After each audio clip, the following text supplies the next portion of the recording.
ನಮಸ್ಕಾರ, ರಿಪಬ್ಲಿಕ್ ಕನ್ನಡಕ್ಕೆ ಸ್ವಾಗತ. ನಾನು ರಂಜಿತ್ ಶಿರಿಯಾರ್. ಮಧ್ಯಪ್ರಾಚ್ಯ ರಾಷ್ಟ್ರಗಳ ನಡುವಿನ ಕದನ ಮುಗೀತು, ನಮ್ ಜೀವನ ನಮ್ ಬದುಕು ಮತ್ತೆ ಹಳಿಗ್ ಬಂತು ಅಂತೇಳಿ ಅಂದ್ಕೊಳ್ಳುವಾಗ್ಲೇ ಇಸ್ರೇಲ್ ಮತ್ತು ಇರಾನ್ ನಡುವಿನ ಭೀಕರ ದಾಳಿ ಮತ್ತೆ ಶುರುವಾಯಿತು. ಮಧ್ಯಪ್ರಾಚ್ಯದ ಮಹಾಯುದ್ಧ ಕದನ ವಿರಾಮದ ಹೊತ್ತಲ್ಲೇ ಇರಾನ್ ಇಸ್ರೇಲ್ ವಾರ್ ಮುಂದುವರೆದಿದೆ. ಇಸ್ರೇಲ್ ಮೇಲೆ ದಾಳಿಯನ್ನ ಇರಾನ್ ಮುಂದುವರೆಸಿದೆ. ಲೆಬನಾನ್ ಮೇಲಿನ ದಾಳಿಗೆ ಇರಾನ್ನಿಂದ ಪ್ರತೀಕಾರ ತೀರಿಸಿಕೊಂಡಿದೆ. ಪ್ರತಿದಾಳಿಯಾಗಿ ಇರಾನ್ನ 15 ಕಡೆಗಳಲ್ಲಿ ಇಸ್ರೇಲ್ ದಾಳಿಯನ್ನ ಮಾಡಿದೆ. ಇಸ್ರೇಲ್ ಮೇಲಿನ ದಾಳಿಯನ್ನ ಇರಾನ್ ಕೂಡ ಸಮರ್ಥಿಸಿಕೊಂಡಿದೆ. ಇರಾನ್ ಮತ್ತು ಇಸ್ರೇಲ್ ಹಾಗೆ ಅಮೆರಿಕ, ಈ 3 ರಾಷ್ಟ್ರಗಳ ನಡುವಿನ ಈ ಭೀಕರ ಯುದ್ಧ ಇದೆಯಲ್ಲ, ನಿಲ್ಲುವ ಹಾಗೆ ಕಾಣ್ತಾ ಇಲ್ಲ. ಕದನ ವಿರಾಮದ ಹೊತ್ತಲ್ಲೇ ಇರಾನ್ ಇಸ್ರೇಲ್ ಮತ್ತೆ ಈಗ ಎರಡೂ ರಾಷ್ಟ್ರಗಳು ತಮ್ಮ ಮೇಲೆ ದಾಳಿಯನ್ನ ಈಗ ಮಾಡಿರೋದು. ಇರಾನ್ ಮೇಲೆ ಇಸ್ರೇಲ್ ಮೇಲೆ ಇರಾನ್ ದಾಳಿಯನ್ನ ಮಾಡಿದೆ. ಲೆಬನಾನ್ ಮೇಲಿನ ದಾಳಿಗೆ ಇರಾನ್ ಪ್ರತೀಕಾರವನ್ನ ತೀರಿಸಿಕೊಂಡಿದೆ. ಇಸ್ರೇಲ್ ಇರಾನ್ನ ಸುಮಾರು 15 ಕಡೆಗಳಲ್ಲಿ ದಾಳಿಯನ್ನ ಮಾಡಿದೆ. ಇನ್ನು ಇಸ್ರೇಲ್ ಮೇಲಿನ ದಾಳಿಯನ್ನ ಇರಾನ್ ಸಮರ್ಥಿಸಿಕೊಂಡಿದೆ.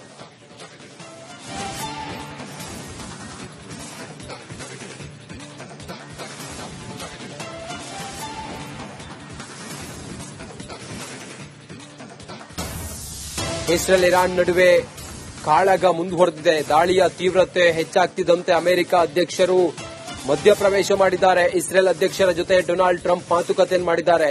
ಸಂಯಮದಿಂದ ವರ್ತಿಸುವಂತೆ ಸೂಚಿಸಿದ್ದಾರೆ ಟ್ರಂಪ್. ಇರಾನ್ಗೂ ಖಡಕ್ ವಾರ್ನಿಂಗ್ ಅನ್ನು ಕೊಟ್ಟಿದ್ದಾರೆ ಟ್ರಂಪ್.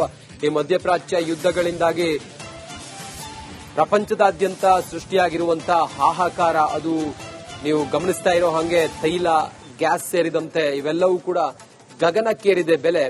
ಹಾಗೆ ಭಾರತದಲ್ಲಿ ಸೃಷ್ಟಿಯಾಗಿರುವಂತಹ ಈ ಯುದ್ಧದ ಪರಿಣಾಮ ಪ್ರತಿದಿನವೂ ಕೂಡ ನಾವು ಅನುಭವಿಸುವಂತಾಗಿದೆ. ಹೀಗಿರುವಾಗ ಎಲ್ಲವೂ ಕೂಡ ಸರಿ ಹೋಯ್ತು ಅಂದುಕೊಳ್ಳುವಂತ ಸಮಯದಲ್ಲೇ ಈಗ ಮತ್ತೆ ಇರಾನ್ ಮತ್ತು ಇಸ್ರೇಲ್ ಎರಡೂ ರಾಷ್ಟ್ರಗಳು ಈಗ ಮತ್ತೆ ಬಾಂಬ್ ದಾಳಿಯನ್ನ ಮಾಡಿದ್ದಾವೆ. ಎರಡೂ ರಾಷ್ಟ್ರಗಳು ಬಾಂಬ್ ದಾಳಿ ಮಾಡ್ತಾ ಇದ್ದಂತೆ ಅಮೆರಿಕ ಈಗ ಮಧ್ಯಪ್ರವೇಶ ಮಾಡಿ ಸಂಯಮದಿಂದ ವರ್ತಿಸುವಂತೆ ಎರಡೂ ರಾಷ್ಟ್ರಗಳಿಗೂ ಕೂಡ ಸೂಚನೆಯನ್ನ ಕೊಟ್ಟಿದ್ದಾರೆ.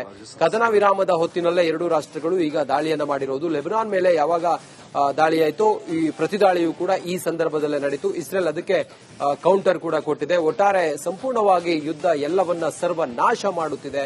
ಇದು ಮುಗಿಯುತ್ತೆ ಅಂತ ಹೇಳಿ ಅಂದ್ಕೊಂಡಿದ್ರೆ ಬಹುಶಃ ಮುಗಿಯೋ ರೀತಿಯಲ್ಲಿ ಕಾಣಿಸ್ತಾ ಇಲ್ಲ.